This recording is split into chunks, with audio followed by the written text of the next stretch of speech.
Wonderful Wednesday evening. It is the 21st of February, 2024, and it's kind of late. It is never too late for an after school, after work book.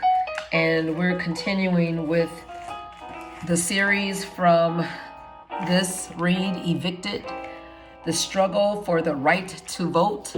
And this was written by Alice Faye Duncan and Charlie Palmer. And we're going to pick up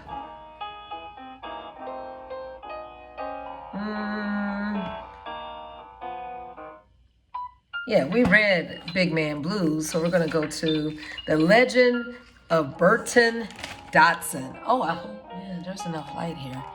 The Legend of Burton Dodson. Let me pull this closer to the source of light. Can you see that?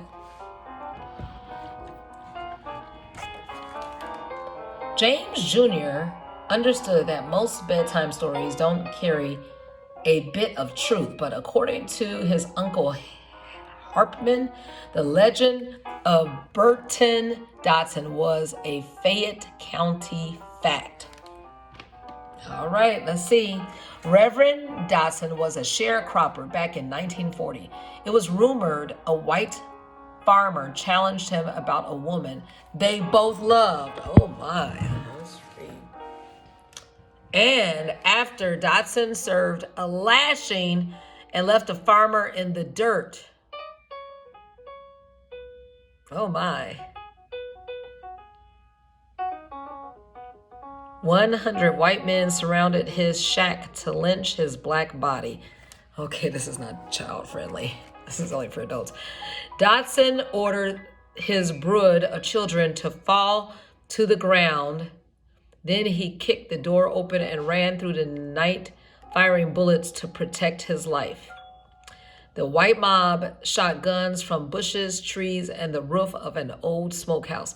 Burton Dodson was hit 5 times, but his quick feet never stumbled. The preacher bolted from Fayette County and ran 50 miles to Memphis, birthplace of my father. And if this is 1940, my father had to be around, well, he was in elementary school, leaving Memphis to come to Chicago. Oh, this is interesting. And look at this. The preacher bolted from Fayette County and ran 50 miles to Memphis, where he hitched a ride to Chicago, like my dad. Oh my, this is interesting. Then he settled down in East St. Louis, Illinois. Olin B. Burrow, a white deputy sheriff who was killed in the Wild Crossfire, the mob pinned his murder on Dodson, who never ran in Olin's direction. How did that coon get away? Marveled men in the mob. Burton Dodson lived proud and free for the next 18 years. Yes. And as the legend of his miraculous survival spread across the cotton fields, black children in Fayette County would boast and brag, "I'm bad like Burton Dodson." Authorities captured Dodson in 1958 and shuffled him back to Tennessee. He stood trial for murder in 1959 at the dusty Somerville courthouse. For the first time ever, a black lawyer tried a case in Fayette County, and black farmers filled the seats to watch J.F. Estes defend Burton Dodson. Estes searched the court to pick black jury members, but most were not registered voters, and they could not serve as jurors. Farmer John McFerrin, who had piercing gray eyes, sat in court for his entire trial. The black laborer bristled when the jury sent Burton Dodson to jail. John, with his steely gaze, caught a vision during the trial. He huddled black men into a corner and boomed, "Our justice is the ballot box." And while Burton Dodson served his sentence for a crime that he did not do, John McFerrin drafted a plan to register black voters and start a freedom movement. Momentum. Capitalizing on the moment. Especially how many members of our family were innocent but charged guilty. John the Revelator. Let me see if I can do this. John the Revelator, Fayette County Civic Welfare League. Okay, Burton Dodson was famous Fayette County lore, while John McFerrin lived on the outskirts at Somerville as an ordinary man. He was a farmer, husband, and daddy to little John and Jacqueline. Born in 1924, John quit 8th grade when his daddy took sick. He put aside dreams of building motors and fixing cars to help his mama run their Cottonton farm. Then came World War II. The Army drafted John, and he helped America and the Allied forces defeat Adolf Hitler. In the war, John used his small, quick body to move weapons to the front line. He raised bridges over rivers and lakes. Nobody sent Allied troops to help John overthrow Jim Crow when he returned to Fayette County in 1945.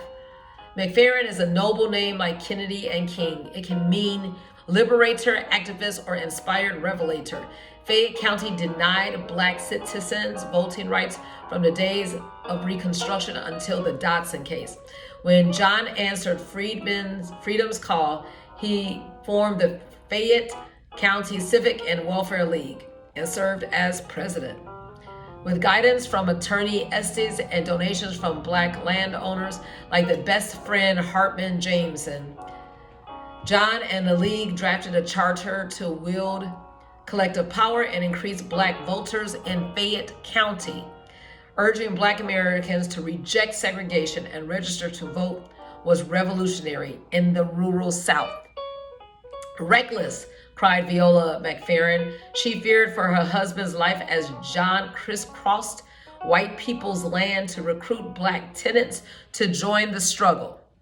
Everybody in Fayette County heard whispers about some loud firecracker visiting cropper shacks and pushing Black folks to vote. Yes. Nobody expected such sparks from John, who quit grade school and was no polished talker. It doesn't matter if you're not a polished talker. Remember, there is a section in the Bible where it says, don't even think about or premeditate what you're going to say, because there is an element within you that will teach you how to be articulate and the art of elocution and pronunciation and articulation and all that. So don't worry if you're not a polished talker. You go ahead and represent well. I don't think we have time for this story because it's talking about, I see someone hanging, and this is not a children's story. This is adults only. Well, it's the ghost of Thomas Brooks. My talk ain't polished. Listen anyway. This is my body. Oh, Lord. Yes, we see he's hanging. Battered and bruised. See my bulging eye. Call me Tom Brooks. Here and not here. I am the wind. Click, click. A crowd of grinning white folks snap my picture. Kodak Brownie cameras cost $2. It is April 1950. My cracked Black boots and broken Black limbs dangle from the trestle at a railroad bridge in Somerville. I killed a rich white farmer and his helper. They say, so much that ain't true. Click, click. Pictures tell the story as buzzing white children chirp with glee. They is so happy to miss a day of school and dance in circles of the hanging of a N-word, N-I-G-G-A, me. My story ain't polished, read it anyway. Study my broken body like a book. Remember my blues, here and not here. I am wind, rain, and beloved sun. Colored folk was the majority in Fayette County, Tennessee. We stayed on the land and picked cotton after slavery days. We was cheated paupers and plantation shacks, sharecroppers. Colored men did not vote in 1915 or beyond. Not in Fayette County. My muted tongue and broken Black body is a message down the dusty tracks of time. What is the lesson for my wounded soul? Go make some white folk mad or do good, like open a grocery. Learn yourself to read or cast your ballot as a first-class citizen. It ain't no secret. They will kill you. Let's be inspired, you all, to make changes and to speak up, even if you don't have polished talk.